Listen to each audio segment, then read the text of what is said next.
اب میں بہت عجب کے ساتھ محترم جناب عطا حبیب صاحب کو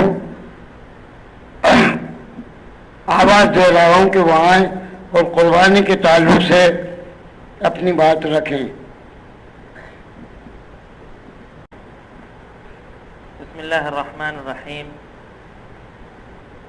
الحمد للہ رب العالمین والصلاة والسلام علی رسولہ النبی الکریم. اما بعد فقال اللہ سبحانہ وتعالی فاعوذ باللہ من الشیطان الرجیم. بسم اللہ الرحمن الرحیم. الحج اشہر معلومات فمن فرض فیہن الحج فلا رفث ولا فسوق ولا جدال فی الحج وتزودوا فإن خیر الزاد التقوى واتقون یا اولی الالباب. وقال رسول اللہ صلی اللہ علیہ وسلم من وجد ساعة ولم يضحي فلا يقربن مصلانا او كما قال علیہ الصلاة والسلام. محترم حضرات، جیسا کہ آپ جانتے ہیں کہ آج کیا تھا اور قربانی کے تعلق سے رکھا کہ ہماری امت مسلمہ کے دور حاضر کے بہت سارے مسائل میں سے جن مسائل سے ہم دوچار ہیں ان میں سے ایک بہت بڑا مسئلہ وہ یہ ہے، بہت بڑا مسئلہ جو ہے وہ یہ ہے کہ ہمارا خود کا اون ایجوکیشن سسٹم کا نہ ہونا. ہمارے پاس کوئی تعلیمی نظام نہیں ہے. ایسے حالات امت پر آئے کہ ہمارے پاس کوئی تعلیمی نظام نہیں رہا. اور دوسری بات یہ کہ موجودہ نظام کے اندر ہمارے پاس کوئی ایسی ترکیب و تدبیر نہیں رہی ہے نا، کوئی ہم نے ایسی خاطر خواہ جد و جہد نہیں کی کہ جس سے ہم اپنے بچے کو مسلمان بنائے رکھیں. بڑی غلط فہمی یہ ہوئی کہ لوگوں نے کہا کہ صاحب مشنریز تمہارے بچے کو عیسائی بنا دیں، لیکن مشنریز نے ایسا نہیں کیا، عیسائی نہیں بنایا، ہم دھوکہ کھا گئے. دیکھیے، یہ مشنریز کو معلوم تھا اور یقین تھا اور آج بھی یقین ہے کہ میں کسی مسلمان کو الا ماشاء اللہ الیاذ باللہ اللہ محفوظ رکھے میں مرتد نہیں کر سکتا. کسی تحریک کو یہ اس پر یقین ہے کہ ہم کسی مسلمان کا مذہب نہیں بدل سکتے. ہاں، لیکن مشنریز نے ٹارگیٹ صرف اتنا بنایا تھا کہ ہم اس ملک میں نہ مسلمان کو مسلمان رہنے دیں گے نہ ہندو کو ہندو رہنے دیں گے، ہم بے دین کر دیں گے تاکہ پھر وہ ہماری دعوت کو ہر طریقے سے مانتا چلا جائے. اور آپ دیکھ رہے ہیں مغربی تو خیر یہ اپنے آپ میں پورا ایک موضوع ہے. آج کا جو عنوان تھا کہ حج اور قربانی، اللہ تبارک و تعالیٰ کی حکمت دیکھیے کہ امت مسلمہ ایک فریضے کو ادا کر کے ابھی فارغ ہوئی تھی، رمضان کا روزہ رکھ کر فارغ ہوئی تھی. پوری امت نے ایک ساتھ روزہ رکھا، رمضان کی فیوز سے فائدہ اٹھایا، اور اب شوال کا چاند دکھا، ایک عبادت ختم ہوئی اور دوسری عبادت کا آغاز ہو. الحج اشہر معلومات، اشہر حج شروع ہو گئے. پوری امت ایک دوسرے فریضے کو ادا کرنے کی تیاری کرنے لگی. میدان عرفات کے اندر، مکے کے اندر قافلوں کے قافلے تلبیہ لبیک کی صدائیں بلند کرتے ہوئے، توحید کا پیغام سناتے ہوئے جو ہے بیت اللہ کی طرف چل دیے. عرفات کے میدان کے اندر وہ 9 تاریخ کو، ذی الحج کی 9 تاریخ کو توحید کا مجدہ بلند کریں گے، اور منا کے میدان میں منحر کے اندر 10 تاریخ کو اللہ کے حضور اپنی قربانیاں پیش کریں گے. لاکھوں کی تعداد میں مسلمان اکٹھے ہو کر اس فریضے کو ادا کرتے ہیں. لیکن پھر بھی اگر آپ دیکھیں، ہر خاندان سے، ہر محلے سے چند لوگ جا پاتے ہیں، چند لوگ جا پاتے ہیں. اللہ تبارک و تعالیٰ کا انعام ہوا ہم سب پر کہ یہ اتنا اہم موقع تھا کہ براہ راست امت محمدیہ اپنی توحید کا تعلق اس مرکز توحید سے جوڑتی ہے کہ جس کو حضرت ابراہیم علیہ السلام نے جس کی بنیاد ڈالی. اس گھر سے تعلق جوڑتی ہے کہ جہاں جس کی تعمیر حضرت ابراہیم علیہ السلام نے توحید کے مقصد کے لیے کی تھی.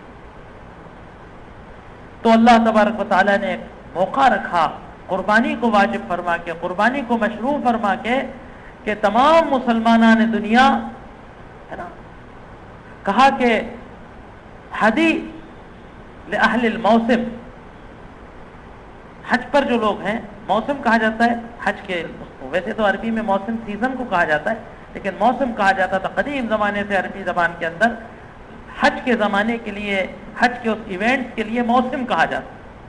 تو علماء نے دیکھا کہ الحج لأہل الموسم والاضحیۃ لأہل الامصار، دنیا میں جتنے شہر و علاقے ہیں ان کے لیے اللہ تبارک و تعالیٰ نے قربانی فرمائی. حج کے تعلق سے ایک آیت پڑھی کہ الحج اشہر معلومات، حج مشہور و معلوم دن ہے. فمن فرض فیہن الحج، بس جو اس کے اندر حج کا ارادہ کر لے، جو اس میں حج کا ارادہ کر لے، فلا رفث ولا فسوق ولا جدال فی الحج. کیا حج کا مقصد اور آغاز کیا؟ آج تو کیا ہے کہ ہم نے حج کو بھی ٹور بنا دیا ہے، حج اور عمرہ بھی ایک ٹور ہو گیا ہے، تفریح گاہ ہو گئی ہے، گھومنا پھرنا. دنیا کے سب لوگ تفریح کرنے جاتے ہیں، ہم کیونکہ مسلمان ہیں اور ان جگہوں پر جا نہیں سکتے ہیں، اور جا کے کریں گے بھی کیا؟ جو وہاں سب ہوتا ہے وہ ہم کر نہیں سکتے ہیں، تو اب ہم حج کا ٹور کیا کریں، عمرے کی تفریح کیا کریں، ہے نا.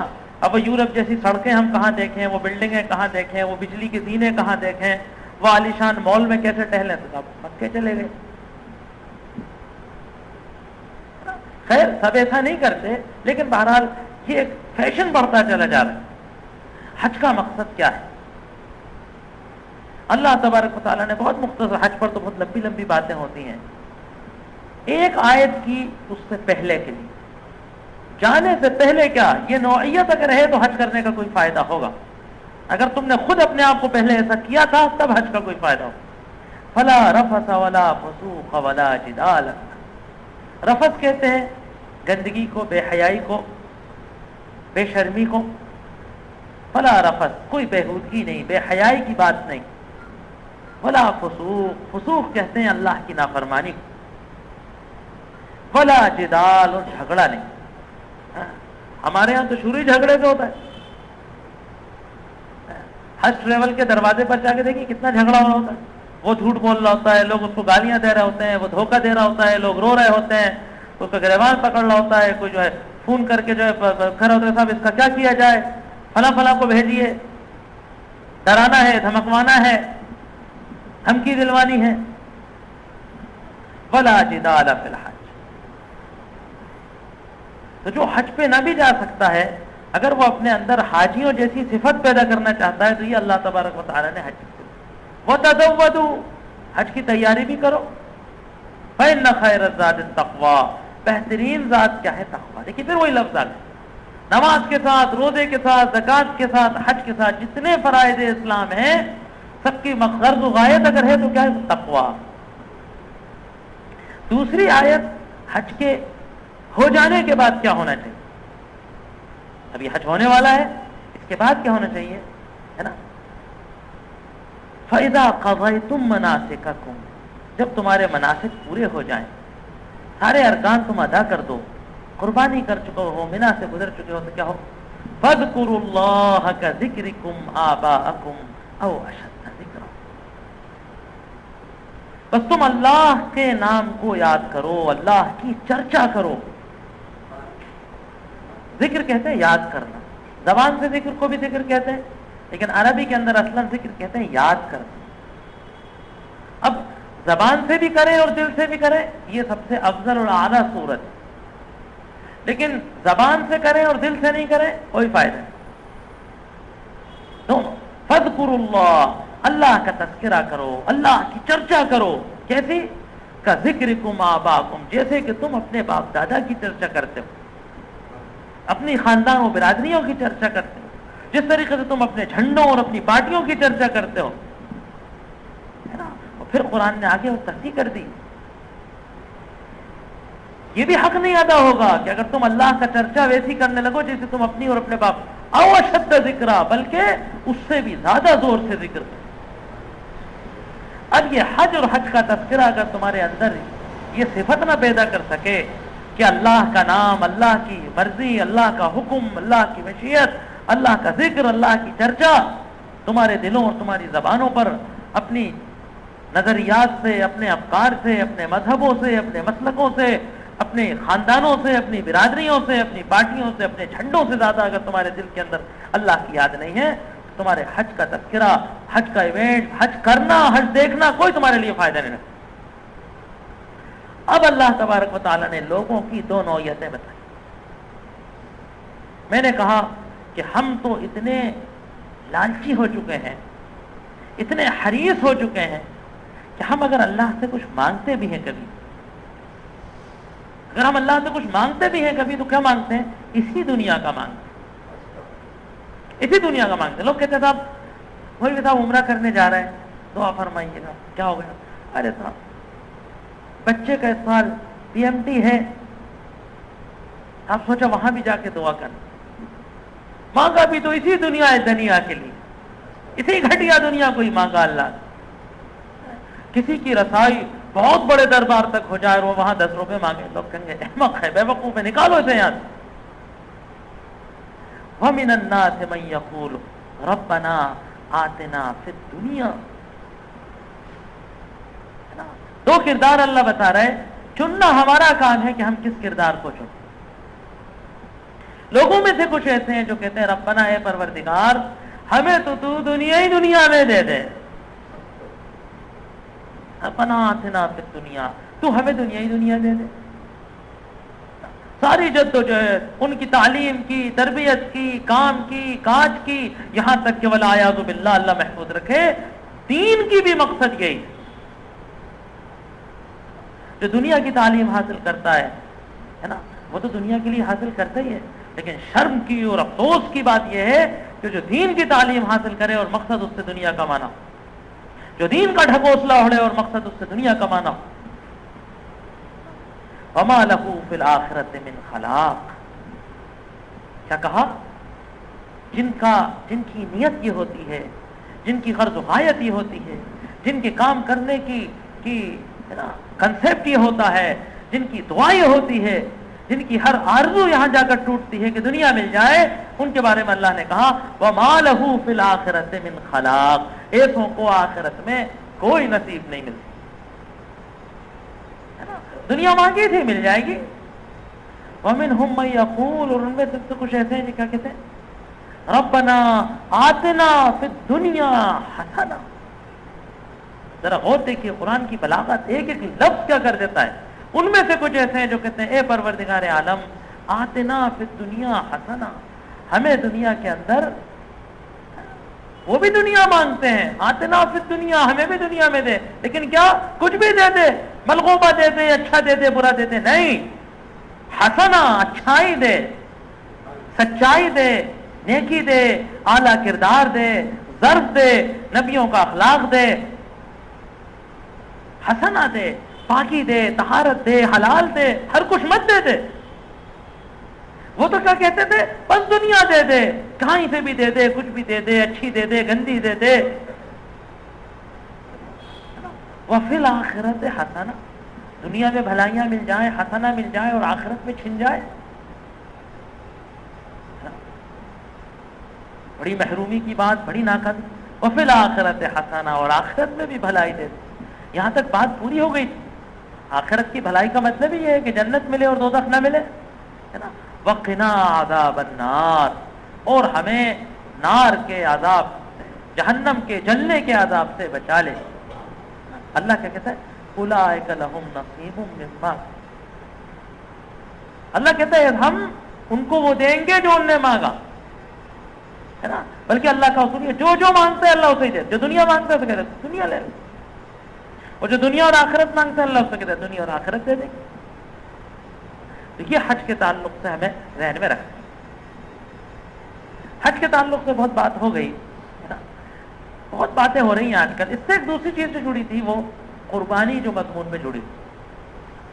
دراصل یہ جو ماشاءاللہ آج چاند دکھ گیا، یہ مہینہ ذی الحج کا شروع ہوا، سب سے پہلی بات تو یہ کہ یہ جو 10 دن ہیں، اللہ نے کہا کہ والفجر ولیال عشر، فجر کی قسم۔ علماء نے کہا فجر سے مراد ہے یہ، کچھ نے کہا کہ عرفے کی فجر ہے، کچھ نے کہا کہ یہ یوم نحر کی فجر ہے۔ اس فجر کی بڑی اہمیت ہے۔ یہ دو بڑے عظیم دنوں کے بیچ میں آتی ہے، ادھر عرفے کا دن، مزدلفہ کی رات، اور یوم نحر کی صبح، اس کے بیچ میں فجر آتی ہے۔ جس وقت حاجی عرفات سے واپس آیا ہوتا ہے، مزدلفہ کا وقوف کر رہا ہوتا ہے، اور منا کی طرف وہ رمی جمرات کے لیے اور قربانی کے لیے جا رہا ہوتا ہے۔ عجیب و غریب ایک ترتیب ہے، عجیب و غریب ایک ترتیب ہے۔ آپ کبھی اس ترتیب پر غور کریے ارکان حج کی، ہے نا، کہ سب سے پہلے تو حاجی اپنا گھر بار دنیا چھوڑ کر، اتنی دنیا کو چھوڑ کر کہ اپنا لباس تک پھینک کر، ویسا ایک لباس پہن کر کہ جس میں وہ آخری اللہ کے پاس جانے کا سفر کرے گا، آبادیوں کو چھوڑ کر ایک میدان میں، ریگستان میں چلا جاتا ہے، ٹھیک ویسے ہی میدان میں کہ جیسے کہ بے عمارت بنے میدان میں وہ دفن کرنے لے جایا جاتا ہے۔ پھر وہاں سے وہ میدان عرفات جا کر ٹھیک اسی طریقے سے جمع ہوتا ہے، منا سے عرفات کی طرف ٹھیک ویسے ہی ڈھلتا ہے کہ جیسے اپنی آماج گاہوں سے لے کر میدان حشر کی طرف ڈھویا جائے۔ اللہ کی توحید کا پیغام بلند کرتا ہے، اللہ کی غلامی کا اقرار کرتا ہے نا، ایک عبد ذلیل رسوا غلام کی طرح اللہ کے حضور کھڑا ہوتا ہے، اپنی عاجزی کا، انکساری کا، غلامی کا اعتراف کرتا ہے، اور پھر اس فریضے سے واپس جو ہے وہ منا کی طرف جاتا ہے،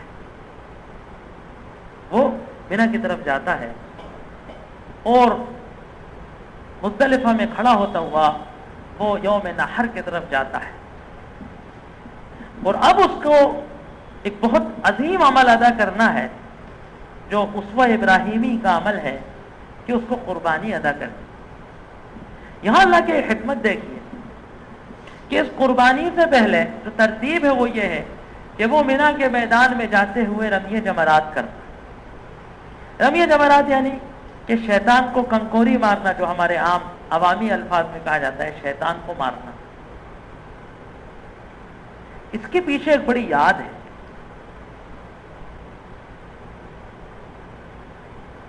کہ حضرت ابراہیم علیہ السلام کہ جن کے واقعے سے، جن کے قصے سے حج کا اور قربانی کا دونوں کا تعلق جڑا ہوا ہے، تو سب سے پہلے تو تھوڑا سا یہ جان لیا جائے کہ حضرت ابراہیم علیہ السلام میں کیا آخر ایسا وصف تھا، کیا ان کی ایسی خوبی تھی کہ اللہ تبارک و تعالیٰ نے ان کو اس عظیم منصب کے لیے چنا کہ اس دنیا کو ان کا اسوہ بنا دیا، ان کو دنیا کا اسوہ بنا دیا، اور رہتی دنیا تک ان کی اس یاد کو تازہ کر دیا کہ پوری دنیا ان کی اس یاد میں شریک ہوتی۔ اللہ نے کہا ان ابراہیم کان امۃ قانتا للہ حنیفا ولم یکن من المشرکین شاکرا لانعمہ اجتبیناہ وہدیناہ الی صراط۔ یہ ابراہیم کا اسوہ ہے، ابراہیم کی ملت کو پیروی کرنے، ان اتبع ملت ابراہیم حنیفا، ابراہیم کی ملت کا، ابراہیم کے طریقے کا، ابراہیم کے دین کا کی پیروی کرو۔ ہے کون یہ ابراہیم؟ ہم اس کی پیروی کریں تو آخر ابراہیم یہ ہے کون علیہ السلام؟ کہا ان ابراہیم کان امۃ، ابراہیم علیہ السلام ہمارا بندہ ابراہیم، اس کو تم ایک آدمی مت سمجھ لینا، امتن، یہ تو ایک امت ہے۔ اس خوبی اور کمال کا مالک ہے۔ قانتا للہ حنیف، قانت کہتے ہیں اللہ کے حضور ہاتھ باندھ کر لمبے کھڑے رہنے، اس کو قنوت کہتے ہیں۔ وقوموا للہ قانتین، اللہ کے حکم کو سر بجا لے جانے والا، اللہ کے حکم پر سر تسلیم خم کر دینے والا، حنیفہ بالکل راہ راست پر چلنے والا، دائیں بائیں ادھر ادھر بالکل نہ دیکھنے والا. دیکھیے یہاں تک تو ٹھیک تھا. آپ کیا شاکرا لانعمہ، اس کی نعمتوں کا شکر گزار تھا، نعمتوں کا شکر کرنے والا تھا. یہ ایک ایسا وصف ہے، یہ ایک ایسا وصف ہے کہ جو اللہ کو بڑا پسند ہے. اللہ نے کہا شکرتم لازیدنکم، اگر تم شکر کرو اللہ کا تو اللہ تمہاری نعمتوں کو بڑھاتا چلا جائے. وہ کن نعمتوں کا شکر کرے؟ انسان سر سے لے کر پاؤں تک، سورج سے لے کے آسمان سے لے کے زمین تک، اس کا ذرہ ذرہ، اس کا رواں رواں اللہ تبارک و تعالیٰ کے انعامات کے احسان تلے دبا. اللہ فرماتا ہے وَإِن تَعُدُّوا نِعْمَةَ اللَّهِ لَا تُحْصُوهَا، اگر تم اللہ کی نعمتوں کو شمار کرو، اگر تم اللہ کی نعمتوں کو گننے بیٹھ جاؤ تو لا تحصوها، تم ان کا شمار نہیں کر سکتے. اب شکر کیا ہے نعمتوں کا؟ تو ایک تو شکر یہ کہ میں اللہ کی نعمتوں کا شکر کروں، ایک تسبیح لے کے اور اللہ کا شکر کرنے لگا، یہ بھی ایک صورت ہو سکتی ہے. اور زبان سے شکر کرنا یہ بھی شکر میں شامل ہے. جو آدمی زبان ہی سے نہیں اعتراف کرنے کو تیار ہو، ایسا مغرور و متکبر و گھمنڈی، کیا کسی کا شکر کرے گا دل سے؟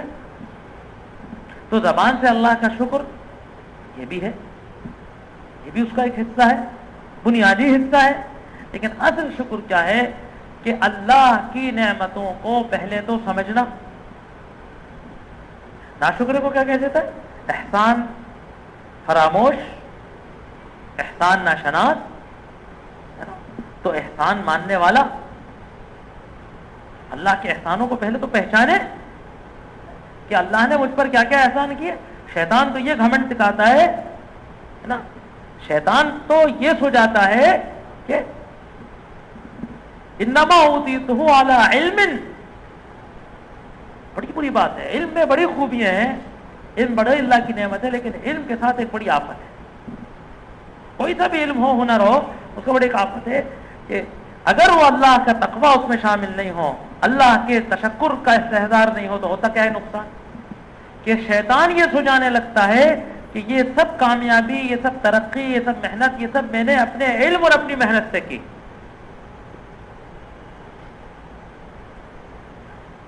قارون سے کہا گیا احسن کما احسن اللہ الیک،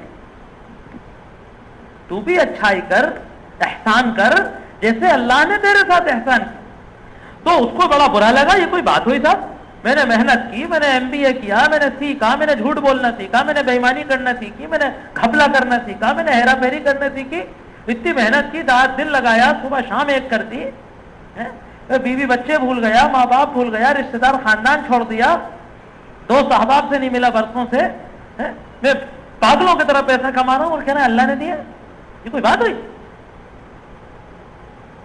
تو ہمیشہ یہ دو گھمنڈ، ایک تو یہ کہ انسان یہ سمجھنے لگتا ہے کہ میری محنت سے ہوا ہے، اور دوسری اس سے بڑی برائی کیا ہوتی ہے کہ وہ سمجھتا ہے کہ میں تو تھا اس لائق کہ مجھے یہ سب ملے. کہاں تم میری برابری ان فتو فقیروں سے کر رہے ہو؟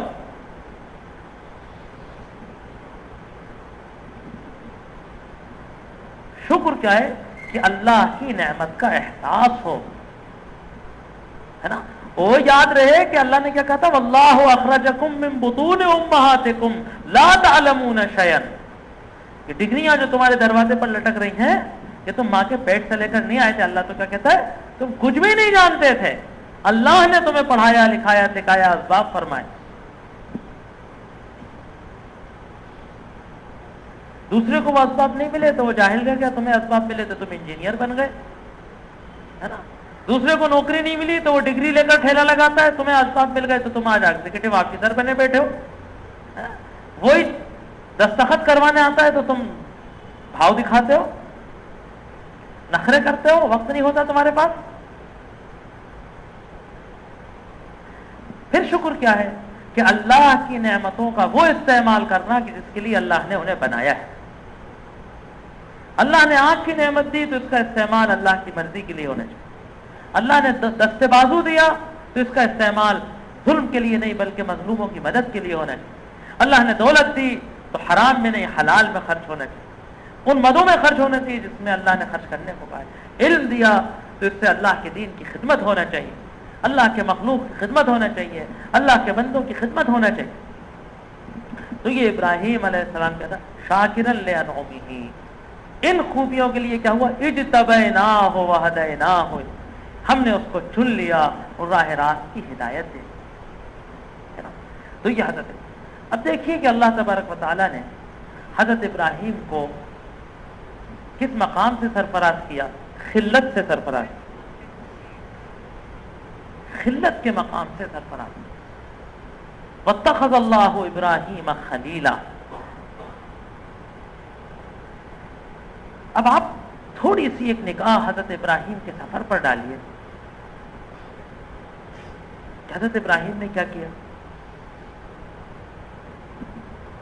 اللہ تبارک و تعالیٰ نے ان کو نبی بنایا، مبعوث فرما کر بھیجا، عراق کے علاقے میں آپ کو بھیجا گیا، نمرود نام کا بادشاہ تھا وہاں، آپ کے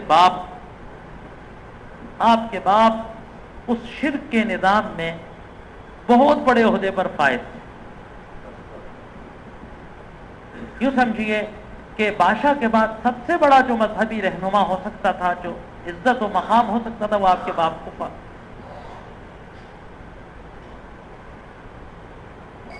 دنیا کی کوئی سہولت، کوئی نعمت، کوئی اعزاز، کوئی نوازش ایسی نہیں تھی کہ جو حضرت ابراہیم کے راستے میں رکتی ہو، اس مقام کی وجہ سے دنیاوی اعتبار سے جس پر آپ کے باپ پائے۔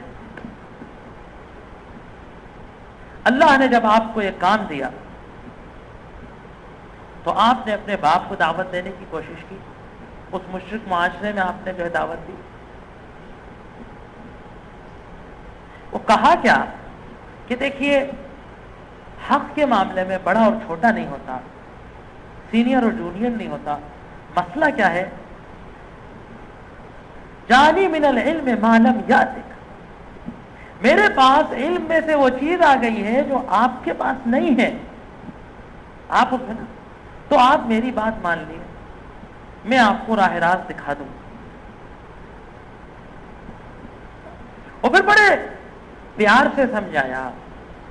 حضرت ابراہیم علیہ السلام کی پوری دعوت میں بڑی ایک نمایاں خوبی ہے، خاص طور سے آج ہم جس دور سے گزر رہے ہیں اس کو اگر دیکھا جائے، حضرت ابراہیم علیہ السلام کی دعوت اتنی سالڈ، کوئی کمپرومائز کی ایک ذرہ گنجائش نہیں، دلیری اور بہادری اتنی کہ آپ اگر آج اتنا چوڑا سینہ کوئی نہیں رکھ سکتے، بغیر ایک بھی آوان و انصار کے دلیری اتنی کہ بت خانے میں جا کے بت توڑنے کی ہمت کر دی۔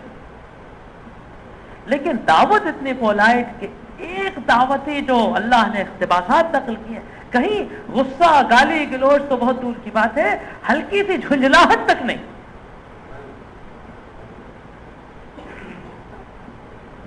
اتتخذوا اصناما آلہہ، بہت ٹھنڈے دماغ سے، بڑے پیار سے، بڑے سائنٹیفک انداز سے کہ اے ابا جان، کہ آپ اور آپ کی قوم ان پتھر سے بنی مورتوں کو جو ہے خدا مانتے ہیں۔ کوئی یہ نہیں کہا کہ یہ سب گندے پھینکو ان کو، کچھ نہیں۔ انی اراک وقومک فی ضلال، میں آپ کو اور آپ کی قوم کو بہت کھلی گمراہی میں دیکھتا ہوں۔ اس سے بڑی چیز دیکھیے کیا کہا، ستارے والا قصہ، ستارہ دیکھا، کہا یہ میرا رب ہوگا، کیا پیارا دعوتی انداز، بھائی تم مجھے ثابت کر دو میں مان لیتا ہوں۔ اخیر میں آ کر کیا کہا کہ میں ان سب کو نہیں مانتا، میں ان سب کو نہیں مانتا۔ خیر بہرحال ہوا آخر یہ کہ ظالم نے اپنی عزت رکھنے کے لیے، نام رکھنے کے لیے کہا کہ بھائی ان کو ہستی وجود سے ہٹاؤ، مٹاؤ، کہ بہت بحث چل رہی۔ بہرحال اللہ تبارک و تعالیٰ نے اس آگ سے بچایا، معجزہ ہوا، اور حالات یہ ہو گئے کہ اب ابراہیم علیہ السلام کے لیے وہاں رہنا ناممکن تھا. آپ نے گھر بار، باپ، وہ عزت، خاندان، برادری، وطن سب اللہ کے لیے. انی مہاجر الی ربی. ہجرت تو ہم بھی کرتے ہیں، لیکن ہم الٹی ہجرت کرتے ہیں. ہم امریکہ کی نیشنلٹی حاصل کرنے کے لیے ہجرت کرتے ہیں. ہم سب کچھ قربان کر سکتے ہیں گرین کارڈ کے لیے، ماں باپ، بھائی بہن، بیوی بچے سب چھوڑ سکتے ہیں. کتنے ایسے ہیں کہ وہاں گئے، وہ گرین کارڈ مل گیا، انہوں نے کہا آپ واپس نہیں آ سکتے، تو بیوی بچے چھوڑ دیے. انی مہاجر الی ربی. بھائی کہاں جا رہے ہو؟ کوئی پتہ ہے؟ کہ کچھ نہیں معلوم، تو نکل رہے ہو. اللہ سیہدین، وہ راستہ دکھائے. یہ ایمان، یہ اعتماد. اب اس ہجرت کا نتیجہ کیا ملا کہ اللہ تبارک و تعالیٰ نے ایک اولاد سے نوازا. اللہ نے بیٹا دیا. وہ بیٹا کیا دیا؟ روایات کے اعتبار سے بڑی عمر کے اندر ایک بیٹا دیا. پھر تو دوسرا بھی دیا، لیکن ایک بیٹا دیا. اب اللہ تبارک و تعالیٰ نے رہتی دنیا تک توحید کے متوالوں کے اسوے کے لیے ابراہیم کا پھر امتحان لیا. ابھی تو گھر چھڑوایا، باپ چھڑوایا، برادری چھڑوائی، خاندان چھڑوایا. اب جب اتنی عمر کے بعد اللہ کی ایک نوازش ہوئی کہ بیٹا ملا، تو کیا کہا کہ بیوی اور بچے کو ایک بے آب و زر زمین پہ، ایک چٹیل میدان میں، ریگستان میں، جہاں نہ پانی تھا، نہ دانا تھا، نہ سبزی تھی، نہ کھجور تھی، نہ کوئی آدمی اور آدمزاد تھا.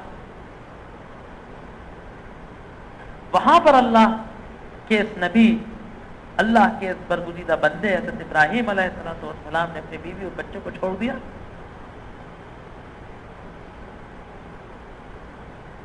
اور ابھی بات تعلیم و تربیت کی ہو رہی تھی، معاشرے کی ہو رہی تھی، ہمارے گھروں اور ہمارے بچوں اور ہماری خواتین کی ہو رہی تھی.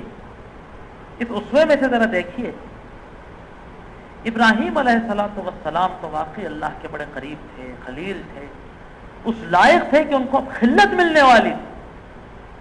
اپنی آنکھوں سے نمرود کی آگ سے نکلنے کا معجزہ دیکھے ہوئے تھے، فرشتہ جبریل سے معائنہ ملاقات کرتے تھے.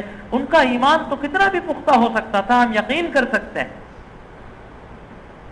وہ تو کسی حد تک بھی جا سکتے تھے. ایک بار جب نمرود کی آگ میں جھول چکے تھے، اللہ کا وہ معجزہ اپنی آنکھوں سے دیکھ چکے تھے. ان کے ایمان کے بارے میں بہت بڑی بات ہے، لیکن بہرحال ہم مان سکتے ہیں کہ نبی ایسا کر دیتا ہے. لیکن آپ ذرا اس قصے کے اس جزیے کو دیکھیے، ذرا سا اس سین کو دیکھیے اس قصے کے، کہ حضرت ابراہیم شیر خوار بچے کو اور اس کی ماں کو مکے کے اس غیر آباد وادی میں چھوڑتے ہیں، اور ایک تھیلے میں چند کھانے کا سامان اور ایک مشک میں پینے کا پانی. کتنا دیا جا سکتا ہے؟ ایک مشک، دو مشک، جو بھی. یہ کہہ کر وہ وہاں سے واپس جاتے ہیں. انہیں وہاں رکنے کا حکم نہیں ہے، ان کی ڈیوٹی تو شام میں نبوت کے منصب پر ہے. نبی اپنی جگہ نہیں چھوڑ سکتا جب تک اللہ اس کو جگہ چھوڑنے کی اجازت اور حکم نہ دے. چھوڑ کر واپس جاتے ہیں. ذرا تصور کیجیے، حاجر رضی اللہ عنہا، حاجر علیہ السلام، ان کا واقعہ کیا کہتے ہیں؟ کہا کہ ابراہیم اس بے آب و زر، بے آباد وادی میں تم ہمیں کس کے حوالے چھوڑ کے جا رہے ہو؟ ابراہیم مڑ کر رکتے ہیں، تھوڑا چپ سے رہتے ہیں. کہ پھر حاجر دوبارہ کہتی ہے کہ اللہ نے تم سے ایسا کرنے کو کہا ہے؟ ابراہیم کہتے ہیں ہاں. تو حضرت حاجر فرماتی ہے اذن لن یضایعنا، تب تو وہ ہمیں پھر ضائع نہیں کرے.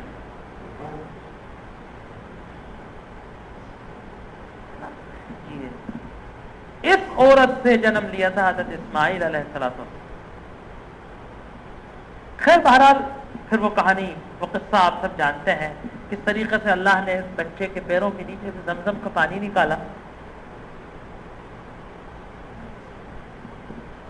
جب یہ بچہ جیسے تیسے پل بڑھ کر اس لائق ہو گیا,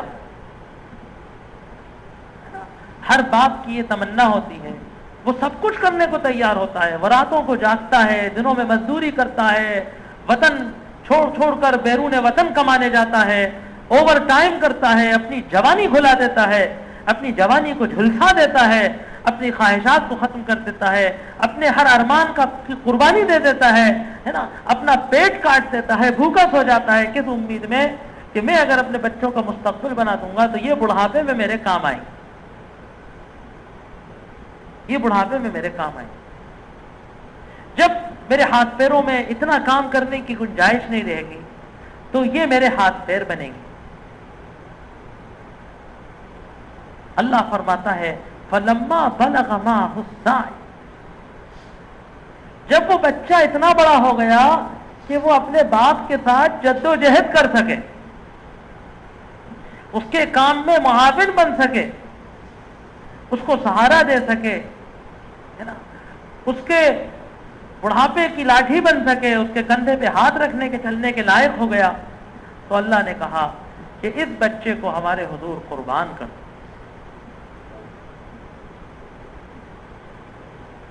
ہمارے حضور اس بچے کو قربان کر دو. انی ارا فی المنام انی اذبحک فانظر ماذا تری. اب یہاں پھر ایک بار سوالیہ نشان, پھر ایک بار لمحہ فکریہ آتا ہے, پھر ایک بار غور کرنے کی بات آتی ہے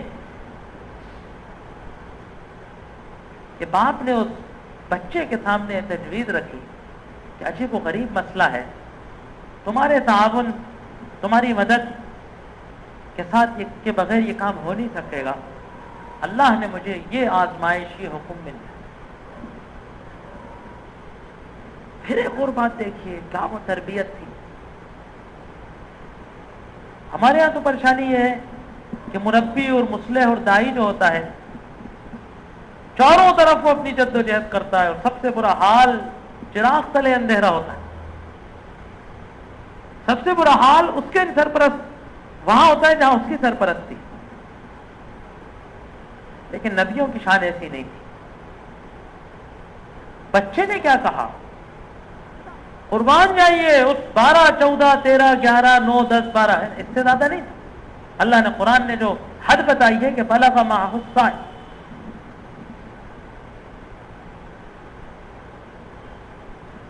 جو اللہ نے جانور کی قربانی کے جانور کی عمر مقرر کی ہے نا, کہ دانت ٹوٹ کر نکل جائے, بس اتنا بڑا بچہ 12 سال کا 11 سال کا 10 سال. قال یا ابت افعل ما تؤمر,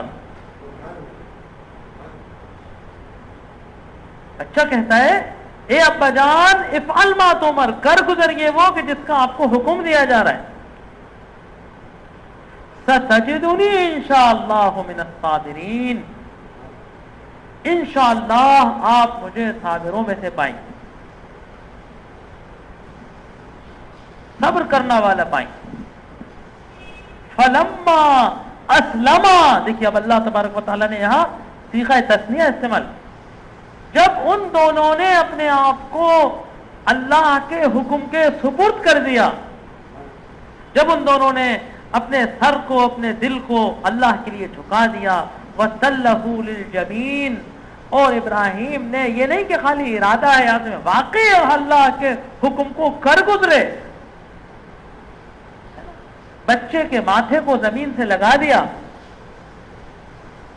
نادیناہ یا ابراہیم, ہم نے پکارا کہ ابراہیم کہ تم نے خواب کو پورا کر دیا, صدقت الرؤیا, تم نے تو ہمارے حکم کو واقعی پورا کر دیا. اور پھر کیا, فدیناہ بذبح عظیم, اللہ کہتا ہے کہ ہم نے جو ہے کیا کیا, اسماعیل کا فدیہ, اسماعیل کی جاں بخشی, اسماعیل کی جان کا وقت کا فدیہ بذبح عظیم، ایک بہت زبردست ذبیحے کی صورت کے اندر، ایک میڈے کی صورت کے اندر. حضرت ابراہیم سے کہا، جنت سے میڈا اتارا گیا اور کہا کہ اس کو ذبح کرو، ہے نا. اس قصے کے اندر، اس کہانی کے اندر دو تین چیزیں اللہ تبارک و تعالیٰ کو ثابت کرنی تھی.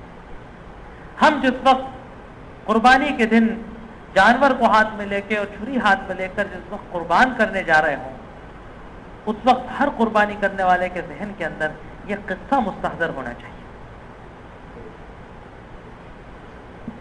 پہلے تو اللہ تبارک و تعالیٰ نے دنیا میں اپنے معبودان باطل پر بھینٹ چڑھانے والوں کو یہ بتایا کہ خالی یہ مشرک ہی بھینٹ نہیں چڑھاتے ہیں، اللہ کے توحید والے، اللہ کے بندے، اللہ کی صحیح عبادت کرنے والے بھی اگر یہ بھینٹ چڑھانا مطلوب ہوتا اللہ کو تو وہ بھی چڑھا دیتے ہیں. اللہ نے کسی سے یہ بھینٹ مانگی ہی نہیں، ابراہیم سے مانگی، ابراہیم نے دے کر دکھا دی. دوسری چیز یہ تھی کہ اللہ کو یہ غلط اصول دنیا سے ختم کرنا تھا کہ خدا خدا نہ خواستہ ان یونانی کہانیوں میں، یونانی شرکیہ قصوں کی طرح کوئی وہ غصیلا قسم کا خدا نہیں ہے کہ جس کو جب غصہ آ جائے تو جب تک اتنے بچوں اور اتنی کماریوں کی بھیٹ نہ کھا لے اس کا غصہ نہ ٹھنڈا ہوتا ہو. نعوذ باللہ. اللہ تو بڑا رحیم و کریم ہے، اپنے بندوں سے بے حد محبت فرماتا ہے، شفقت و محبت ہے. اللہ نعوذ باللہ اس کو ایسا غصہ نہیں آتا کہ جب تک وہ بے قصوروں کی بھیٹ نہ کھا لے جب تک اس کا غصہ نہ اترتا ہو. تو انسانی بھیٹ اللہ کو مطلوب نہیں، اس لیے جنت سے میڈا اتار کر بتایا گیا کہ جذبہ تو واقعی یہ ہونا چاہیے، جذبہ تو یہ ہونا چاہیے کہ اللہ تبارک و تعالی اپنی مرضی کے لیے مجھ سے جو مانگے گا میں دینے کو تیار ہوں، جو مانگے، جس چیز کی قربانی مانگے گا میں اس کو دینے کو تیار ہوں، ہے نا. کیونکہ یہ جان اللہ کی دی ہوئی تھی، اگر یہ جان کام بھی آ جائے تو کوئی بڑی بات نہیں ہے، جس کی تھی اسی کو دے دی، یہ بات. دوسری چیز یہاں یہ ہے، یہ غور کرنے کی بات ہے کہ اس کے بعد اللہ تبارک و تعالیٰ نے ابراہیم کو خلت سے نوازا.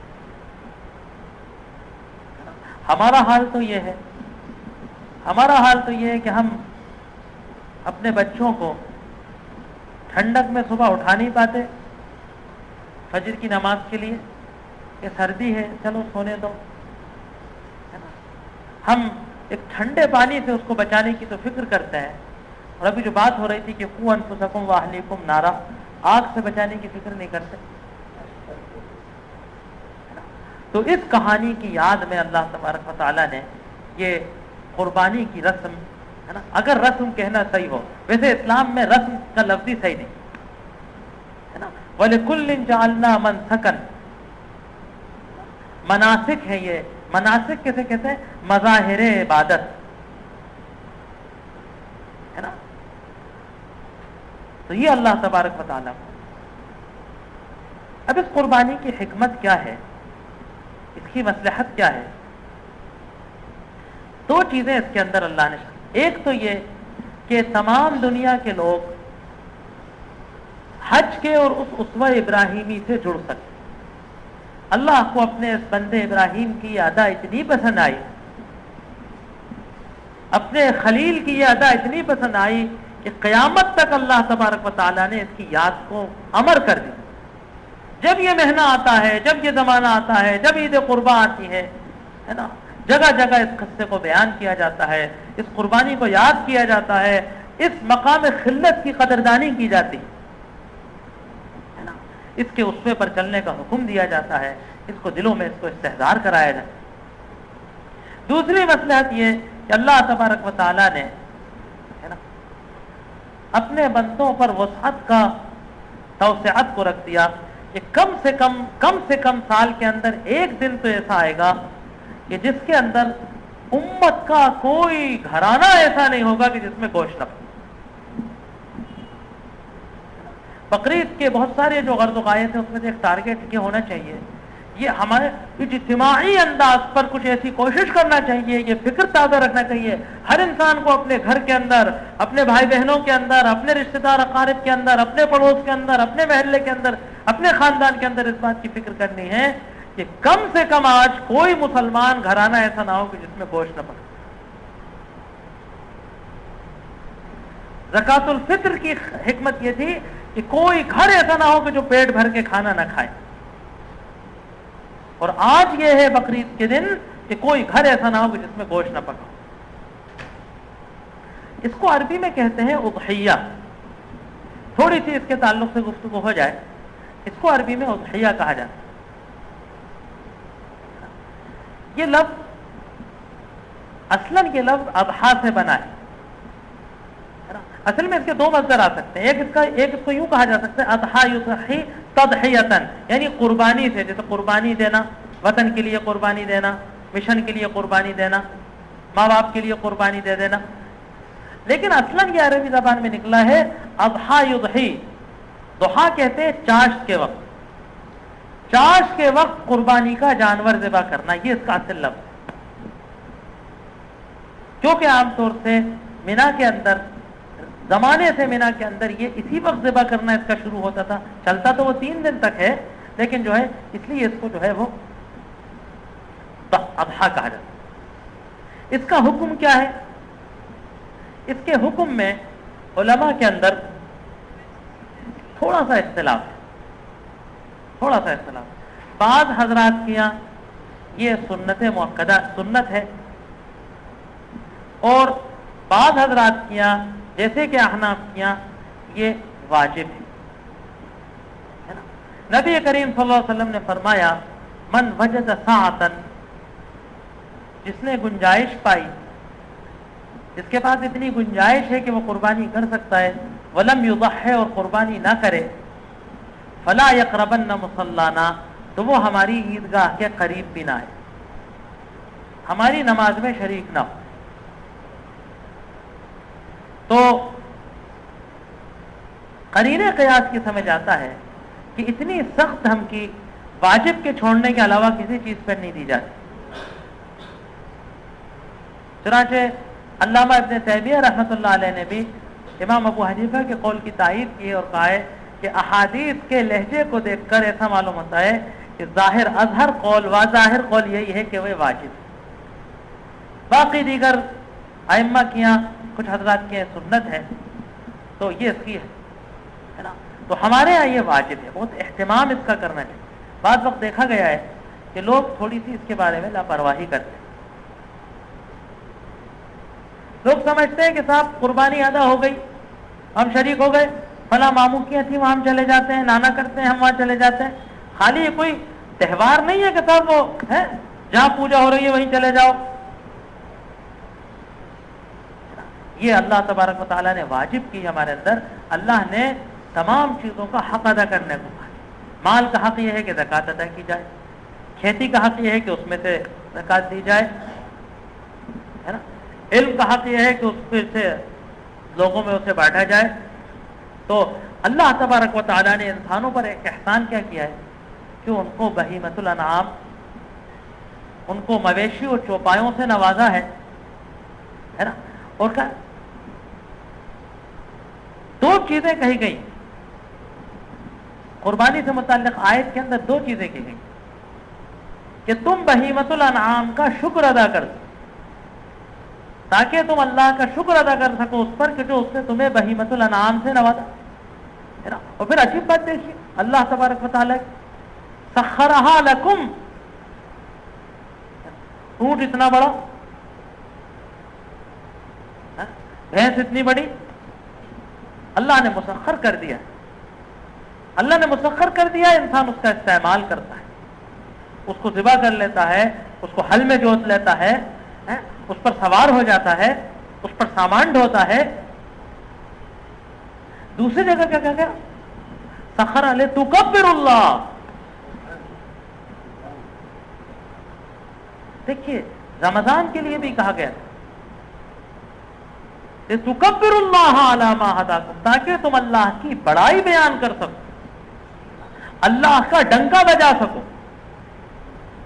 روزہ کیوں رکھو؟ تاکہ تمہارے اندر اللہ کی بڑائی آ جائے، اللہ کی کبریائی تمہارے اندر آ جائے۔ اور پھر یہاں دوسری عید کے لیے بھی یہی کہا گیا کہ تکبر اللہ، اسی لیے علماء نے عیدین میں تکبیر کر دی۔ عید کی صبح کیسے ہوتی ہے؟ دنیا میں تہوار کی صبح ہوتی ہے غفلت سے، ڈھول دھماکے سے، ناچ گانے سے، شراب سے، غفلت سے، اللہ کو بھولنے سے، شور شرابہ مچانے سے۔ اور اسلام میں عید کی صبح کیسے ہوتی ہے؟ اللہ اکبر لا الہ الا اللہ واللہ اکبر وللہ الحمد۔ اللہ کی بڑائی سے، کلمہ توحید کے اعلان سے، ہے نا، وللہ الحمد، اور تمام تعریف اور ستائش صرف اسی کے لیے۔ اس احساس کے ساتھ تہوار عید کی صبح ہوتی، تو یہ اس کا جو ہے بہت اہتمام ہے۔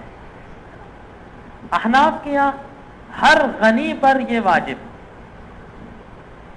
غنی کیسے کہتے ہیں؟ عام طور سے تو غنی کو کہا گیا ہے کہ وہ شخص کے جو مالک نصاب ہو اور جس پر نصاب پر سال گزر گیا ہو، یہ زکوٰۃ والا غنا ہے۔ لیکن دیکھیے اصل میں قرآن میں کہیں یہ نہیں آیا ہے کہ غنی پر قربانی۔ ہاں، وجد ساعتن، جس کی گنجائش ہے نا۔ دیکھیے سوچنے کی بات ہے کہ ہم جوتا تو 2000 کا پہنتے ہیں، کپڑا تو ہم 800 روپے کا سلواتے ہیں، موٹر ہم 5 لاکھ کی استعمال کرتے ہیں، پیٹرول ہم ہر مہینے 3000 کا اٹھاتے ہیں، ہے نا۔ اور 1 1.5 2 ہزار 2500 کی قربانی کے لیے ہم کہتے ہیں کہ صاحب غنی نہیں ہوں، زکوٰۃ تو ہی نہیں صاحب، بینک میں کچھ نہیں ہے نا۔ دیکھیے یہ سب ہیرا پھیریاں انکم ٹیکس میں چلتی ہیں، یہ سب ہیرا پھیریاں انکم ٹیکس میں تو چل سکتی ہیں، اللہ تبارک و تعالیٰ کے حقوق میں نہیں چلتی۔ کیوں؟ کیونکہ وہ تو خوب جانتا ہے۔ تو یاد رکھیے گا، دیکھیے زکوٰۃ والا غنا الگ ہے اور صاحب استطاعت، ہے نا۔ فتویٰ تو وہی ہے کہ جب غنی ہوگا جب ہوگا، لیکن یہ سوچنے کی بات ہے کہ کیا میں اس فتوے پر ہوں یا میں خود اپنے دل سے کچھ پوچھوں کہ کیا میں سال بھر میں اپنے تمام اخراجات، مکان میرا 15,000 کرائے کا، ٹیلی فون کا بل میرا 2000 کا، انٹرنیٹ کا بل میرا 1500 کا، جوتا میرا 5000 کا، گاڑی میری 8 لاکھ کی، اور قربانی کے ٹائم میں کہہ دیتا ہوں غنی نہیں ہوں؟ شرم کی بات۔ تو بہت تغلیظ ہے۔ من وجد ساعتن، جس نے گنجائش پائی، وہ غنی ونی نصاب صاحب 20 مثقال سونے ہونے کا کوئی ذکر نہیں۔ من وجد ساعتن، جس نے گنجائش پائی، ولم یضحی، پھر بھی قربانی نہیں، فلا یقربن مصلانا، ہماری عیدگاہ کے قریب نہ آئے۔ اس کے علماء نے کچھ آداب لکھے ہیں، ہے نا، تو کچھ کا میں تذکرہ کر دیتا ہوں مختصر انداز میں، باقی کچھ چیزیں ایسی ہیں کہ جو آپ لوگوں کے پوچھنے پر ڈیپینڈ ہے۔ میں تیاری تو بہت سی کر کے آیا ہوں، آپ پوچھیں تو ٹھیک ہے، نہیں تو میری جان چھوٹی۔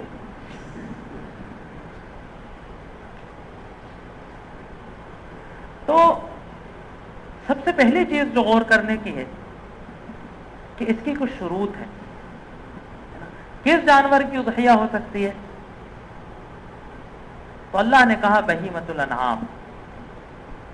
بہیمہ کہتے ہیں چوپائے کو، اور انعام کہتے ہیں مویشی، ہے نا۔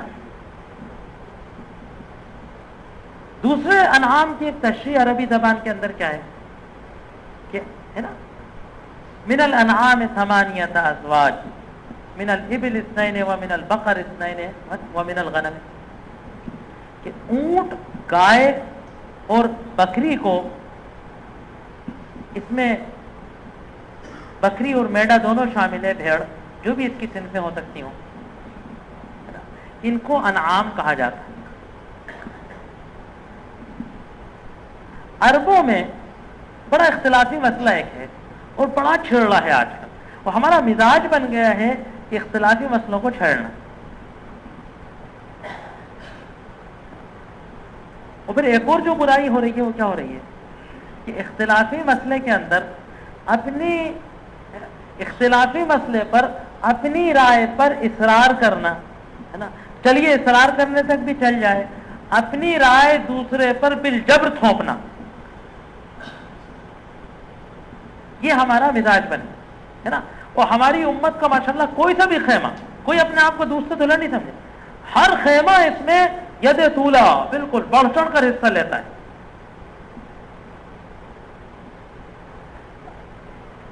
اختلاف بھینس پر ہے کہ اس کا کیا حکم۔ بہت سارے علماء نے بھینس کو انعام میں شامل نہیں کیا ہے، وہ یہ کہتے ہیں، ان کا یہ کہنا ہے کہ قربانی ایک تعبدی معاملہ ہے، ایک عبادت ہے، اور عبادت وہیں تک محدود رہتی ہے جتنی ثابت ہے قرآن و حدیث۔ تو کیونکہ قرآن کے اندر بہیمۃ الانعام آیا ہے تو انعام تک ہی رہے گا، انعام تک ہی رہے گا۔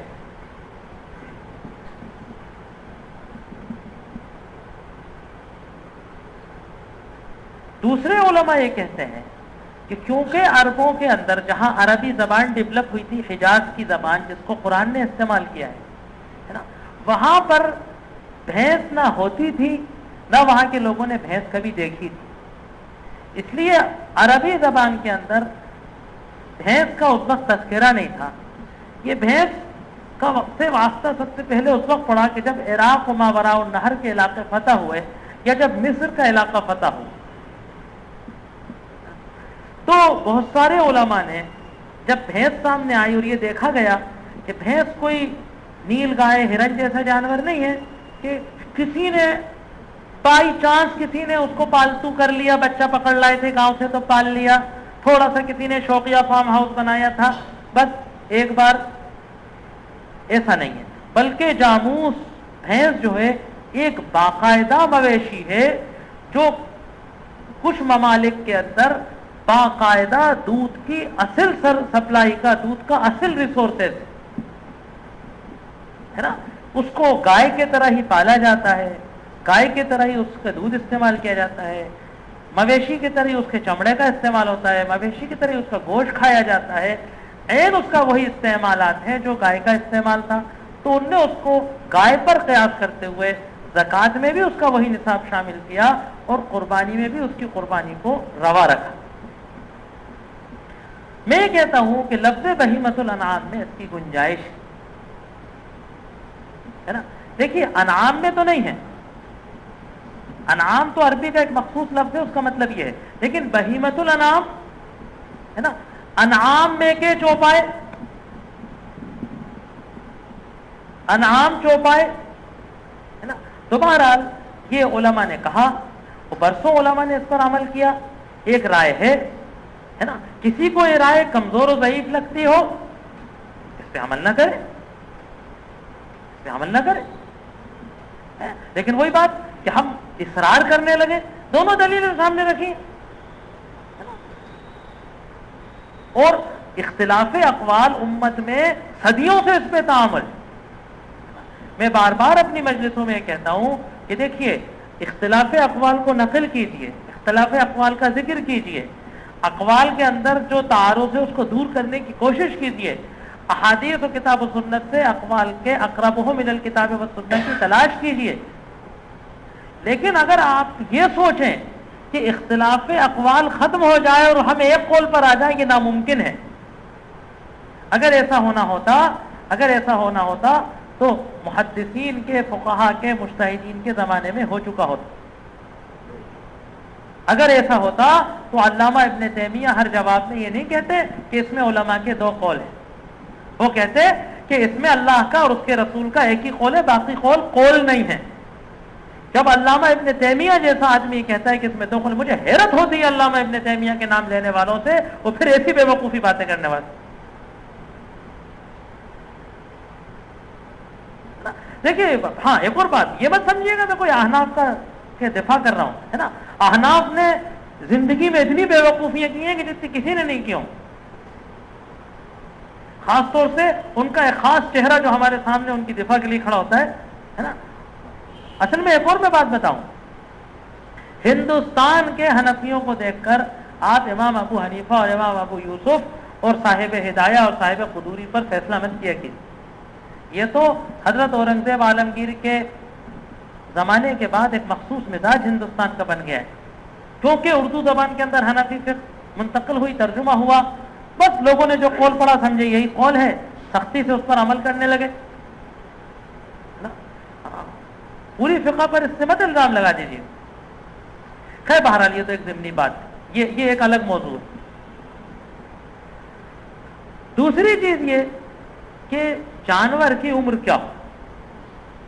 دیکھیے اس میں لوگ بہت لاپرواہی کرتے ہیں. میں کئی بار ہاٹ جاتا آتا ہوں، دیکھتا ہوں کہ لوگ بہت بھولے پن سے جانور خرید لیتے ہیں، اس کی عمر کا اہتمام نہیں. جب تک جانور کی عمر وہ نہیں ہوگی جو ہونا چاہیے تو قربانی نہیں ہوئے گی. قربانی نہیں ہوگی، چاہے وہ قربانی کوئی مفتی کرے، عالم کرے، مولوی صاحب کرے، تنظیم کرے، تحریک کرے، مدرسہ کرے، کوئی بھی کرے، قربانی ادا نہیں ہوئے گی اگر جانور عمر کا نہیں. عمر کیا ہے؟ بکرے کی عمر 1 سال پورا ہو کر دوسرا سال میں داخل ہو جائے. بڑے جانور کی عمر، یہ پاڑے وغیرہ کی، 2 سال پورا ہو کر تیسرے سال میں داخل ہو جائے.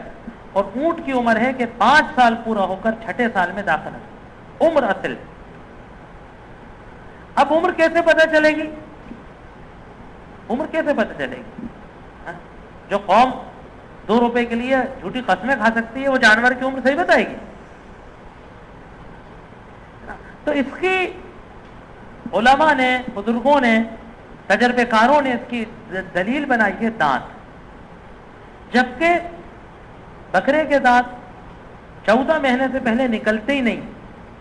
تو ایسا ہو سکتا ہے کہ ایک بکرا جس کے دانت نہ ٹوٹے ہوں اور نہ نکلے ہوں وہ 1 سال کا ہو سکتا ہے، لیکن ہمیں کیسے پتہ چلے گا؟ اس لیے دانت کا نکلنا اس بات کی علامت ہے کہ 14 اور چلیے مان لیے کہ بہت ہی پہلے نکل گئے، خارق عادت تو 13 تو ہے ہی، ورنہ 16 اور 14 اور 18 مہینے میں اس کے دانت نکلتے ہیں. یہی حال پاڑے کا ہے کہ 2.5 سال سے پہلے اس کے دانت نکلنا بڑا مشکل ہے.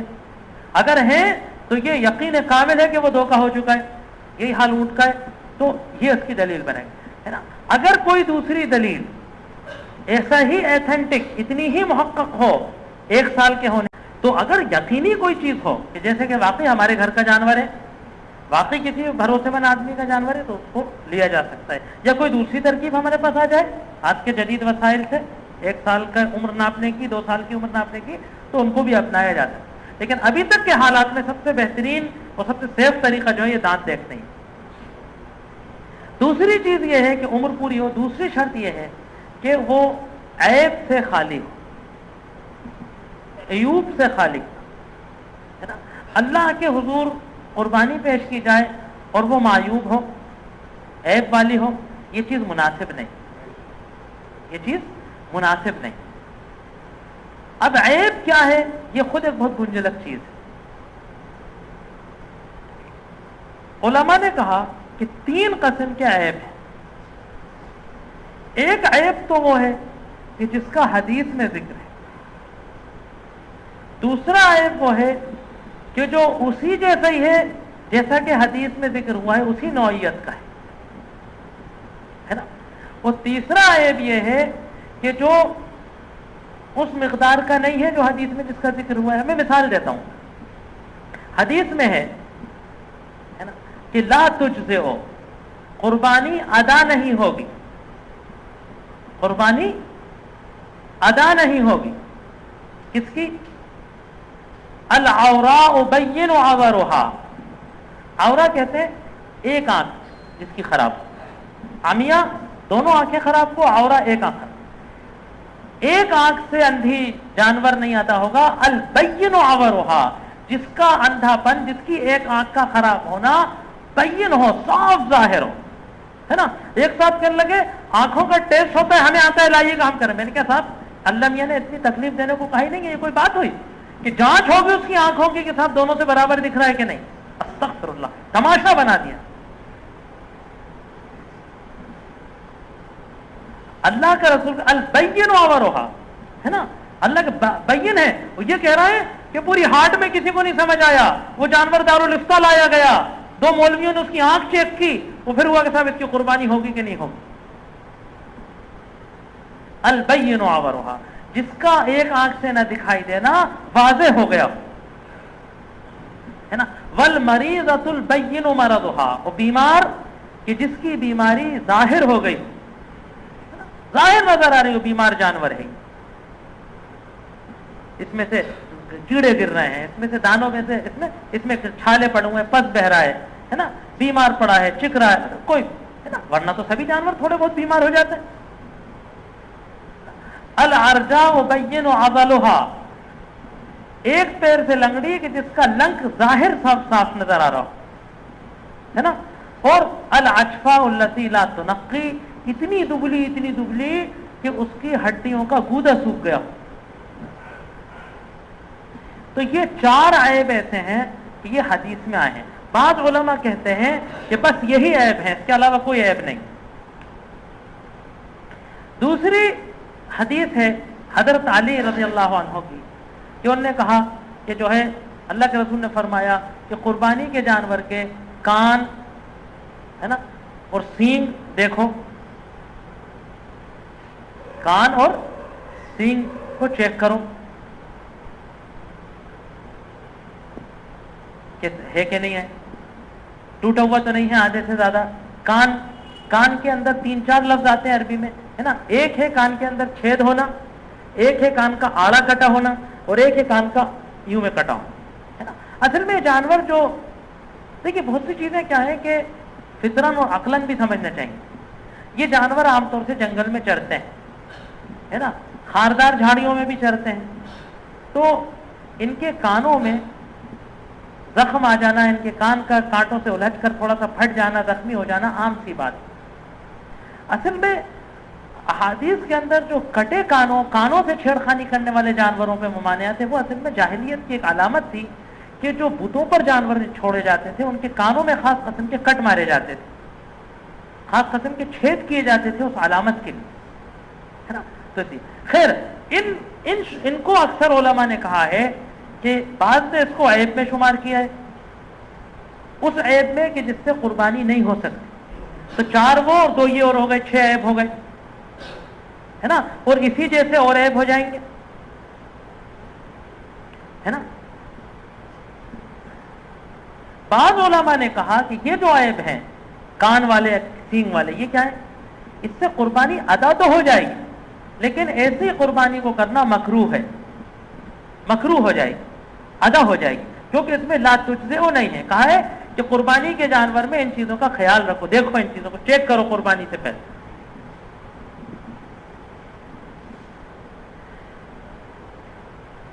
اکثر علماء نے کہا، خاص طور سے ہمارے احناف کے علماء نے، کہ اصل میں ہر وہ عیب کہ جو جانور کے مقصد میں فوت ہو جائے، انعام کو کائے کے لیے تیار کیا جاتا ہے، گوشت کھانے کی، تو ہر وہ عیب کہ جو اس کے گوشت کو خراب کرتا ہو، اس کو دبلا کرتا ہو، اس کو چرنے نہ دیتا ہو ہے نا۔ جیسے پیر کا کہا کہ بالکل ایک پیر سے نہیں رکھ پاتا ہو، ایک پیر کو استعمال ہی نہیں کر سکتا ہو چلنے میں، تو یہ لنگڑا ہے نا۔ اسی طریقے سے اسی میں پھر اختلاف آتا ہے اس جانور کا کہ جس کے دانت ٹوٹ گئے ہوں، جس کے کچھ دانت ٹوٹ گئے ہیں وہ جانور تو روا ہے، لیکن جس کے سارے دانت ٹوٹ گئے ہوں اس کو اکثر علماء نے منع کیا ہے۔ ہماری کتابوں میں لکھا ہے کہ وہ پتی نہ چبا سکتا ہو، کھانا نہ کھا سکتا، چر نہیں سکتا ہو، تو اس کی جائز نہیں ہے، تو یہ عیب ہے۔ تیسری شرط یہ ہے کہ وہ جانور کیا ہو، ملکیت میں ہو، غصب کرا ہوا جانور، کہیں سے موقع کا ہاتھ لگا ہوا جانور، جھپٹ میں ہاتھ لگ گیا، کہیں سے جو ہے بے مالک کے گھوم رہا تھا اس کو پکڑ لائے، ملکیت اس کی ہو، خریدا گیا ہو، پالا گیا ہو، بہرحال ملکیت میں ہو۔ یہ کچھ اس کے آداب لکھے ہیں علماء نے، کچھ اس کے آداب لکھے ہیں علماء نے ہے نا، کہ قیمتی جانور ہو، سمنوا ضحایاکم، اپنے جانوروں کو موٹا تازہ کرو، قیمتی کرو، ہے ویلیوبل ہو ہے نا۔ لیکن اصل میں اس کے ساتھ آج کل ایک چیز کا خیال رکھنا چاہیے کہ قیمتی تو ہو، اللہ کے حضور اچھی سے اچھی چیز پیش کی جائے، قیمتی سے قیمتی چیز پیش کی جائے، لن تنالوا البر حتى تنفقوا مما تحبون، تم نیکی تک نہیں پہنچ سکتے جب تک اس میں سے نہ خرچ کرو جس کو تم محبت کرتے ہو. لیکن یہ خدا نخواستہ ریاکاری بن جائے اور اخباروں میں چھپے کہ اتنے ہزار کا جانور بکا, محلے کے اندر بنا ہوا اور سارے محلے کے بچے اور فلاں صاحب کی قربانی ہے یہ, ہے نا, تو بس اللہ قبول کرنے والا ہے اس لیے کچھ کہہ نہیں سکتے, ورنہ اس کی قبولیت میں خود بڑا شک آ جاتا ہے. یہ جو آج کل ہم نے جاری کر رکھا ہے, تو اچھا جانور ہو, ہے نا, اس کو پالا جائے, کچھ دیر گھر رکھا جائے, ہے نا, کچھ اس کو خود مباشر کیا جائے, خود جانور کو ذبح کیا جائے, ذبح کرنے پر قدرت نہ ہو تو خود جانور کے ذبح میں شریک ہوا جائے, ہے نا. آج کل ایک یہ چیز چلی ہے, ارے میاں ہوتا فرصت نہیں ہے, مکان نہیں ہے, چھٹی نہیں ہے, آپ تو بتائیے کتنے پیسے لگیں گے. دیکھیے ایسے احسان والی قربانی اللہ کو نہیں چاہیے. ہاں کسی ضرورت سے ہو سکتا ہے ہم کسی کو اپنی قربانی کا وکیل بنا سکتے ہیں, یہ پیسے لیجیے میری قربانی کر دیجیے, میرے لیے موقع نہیں ہے, محل نہیں ہے, گنجائش نہیں ہے, میں پھنسا ہوا ہوں. لیکن یہ فیشن بن جائے, ارے میاں کہاں گندگی اور خون اور صاحب اور یہ اور وہ صاحب محلہ اور یہ پڑوسی اور حقوق اللہ, میں یہی تھوڑی کہا کہ صاحب دوسروں کو اذیت پہنچاؤ. 1000 دلیلیں, 1000 دلیلیں کتاب و سنت سے زیادہ اسلام کی.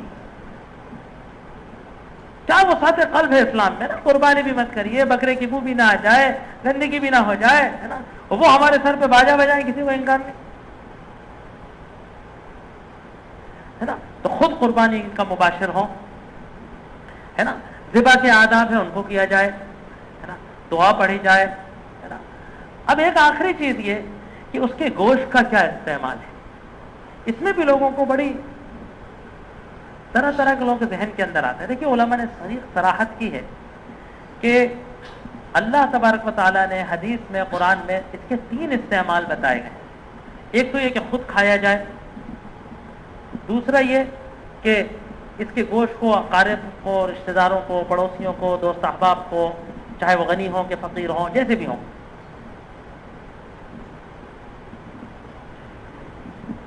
ان کو ہدیہ دیا جائے, پکا کر کھلایا جائے. تیسرا حصہ ہے کہ غریبوں میں صدقہ کیا جائے. افضل یہ ہے کہ 1/3 1/3 1/3 ایسا کیا جائے, لیکن ایسا کرنا کوئی فرض و واجب نہیں ہے. ایک صاحب ہمارے یہاں, ہم ایک صاحب کے یہاں پہنچے تو ترازو لیے بیٹھے گوشت تولنا چاہے, یہ کیا مصیبت ہے. کہنے صاحب وہ حصہ کر رہے ہیں, وہ صاحب ایسا نہیں خدا نخواستہ ایک بوٹی ادھر ادھر ہو جائے, ایسا نہیں. یوں سمجھیے کہ اللہ نے قربانی کے گوشت کے 3 استعمال بتائے, اس لیے 1/3 1/3 کہہ دیا. کمی بیشی ہو سکتی. میں اکیلا آدمی ہوں, کتنا کھاؤں گا, زیادہ صدقہ کر دوں, اچھی بات. بڑا خاندان ہے, کئی بیوی بچے ہیں, نوکر چاکر ہیں گھر میں, ملازمین ہیں, مہمان آئے ہوئے ہیں بہت سارے, زیادہ پکا لیا, زیادہ کھا لیا, کم صدقہ کرا, چل جائے. علماء نے کہا پورا پکوا کر کھلوا دیا, کھلانے میں امیر بھی ہے, غریب بھی ہے, سب قسم کے لوگ ہیں, دعوت کرتی پورے جانور کی پکا کے, یہ بھی ہو سکتا ہے نا. امام مالک سے پوچھا کہ کثیر العیال آدمی ہے, پورا کھا لے, تو کہا کوئی بات نہیں, یہ بھی ہو سکتا ہے. جب خود ہی وہ غریب ہے, زندگی میں جو ہے کبھی زندگی میں اس سے وہ سال بھر الگ سے گوشت کھا ہی نہیں پاتا, اتنا کثیر العیال ہے, اتنے اولاد ہے اس کی, من توسع علی اہلہ, اپنے بچوں کو ہی کھل کر کھلا دے. لیکن اس کا مطلب یہ نہیں ہے کہ پورا ہم بھون کر کھا جائیں. تو بہرحال یہ 3 استعمال ہے. اس میں ترازو سے ناپنے کی اور بالکل سب پریشان ہو جانے کی بات نہیں. تو چھوٹے موٹے مسائل قربانی کے ہوتے ہیں, اور عام طور سے کتابیں پمفلیٹ بٹتے رہتے ہیں, تو یہ کچھ آپ کی خدمت میں کرنے کی کوشش کی گئی. اللہ تبارک و تعالی ہمیں قربانی کی حقیقت کو سمجھنے, اس جذبہ ہمارے دل کے اندر آنے کی اللہ توفیق عطا فرمائے, اور ہمیں قربانی کرنے اور قربانی کا موقع عطا فرمائے. ہاں ایک ادب اور یہ تھا, رہ گئی بات, ایک ادب اور یہ تھا کہ چاند دکھنے کے بعد سے لے کر جو لوگ قربانی کرنا چاہ رہے ہیں, حج والوں کی نقل میں, احرام کی اس ادب میں شامل ہونے میں جو ہے ناخن اور بال, داڑھی, جسم کے کسی بال کو نہ کاٹے. بعض علماء کی یہاں بڑی سختی ہے, بعض نے اس کو واجب لکھا ہے, لیکن ہمارے یہاں اس بات کو مستحب کہا گیا. اصل میں یہ بتاتا اس لیے ہوں کہ واجب اگر کچھ علماء نے کہا, پھر ہمیں سمجھنا چاہیے کہ یہ عام مستحب کو جیسا نہیں ہے, بلکہ مستحبوں میں ذرا کچھ زیادہ ہے, کہ بعض نے تو واجب تک کہہ دیا ہے. تو اس کا اہتمام کرنا چاہیے، جہاں تک ہو سکے ہمیں اس کا اہتمام کرنا چاہیے. یہ خاص اللہ تبارک و تعالیٰ کی صفت ہے کہ بال بڑھے ہوئے، شیو بڑھا ہوا، داڑھی بڑھی ہوئی، فراگندہ حال ہے نا، والہانہ پاگلوں کی طرح اللہ کی غلامی میں اپنا آنا، اپنی صاف صفائی کا ہوش نہیں. یہ خاص ایک تمثیل ہے، والہانہ انداز کی، کہ جیسے کوئی شخص اپنے آقا کی محبت میں پاگل ہو گیا ہو، اس کو اپنے پہننے اور اپنے اوڑھنے کی فکر نہیں ہوئے نا. ننگا جسم، ننگا سر، ننگا بدن ہے نا، شیب بڑھا ہوا، بال بکھرے ہوئے، کنگا نہیں کرا ہوا کہ ٹوٹ نہ جائے احرام میں. یہ اس کا حلقہ ہے کہ اہل الموسم کی نقل میں یہ نقل لا یأخذ من شعره ولا من بشرته شیء، اپنے سر میں سے اور اپنے ناخنوں میں سے، اپنے جسم میں سے کسی چیز کو نہ لے. تو اللہ تبارک و تعالی ہمیں اسی توفیق عطا فرمائے، اللہ ہماری قربانیوں کو قبول فرمائے. وآخر دعوانا الحمدللہ.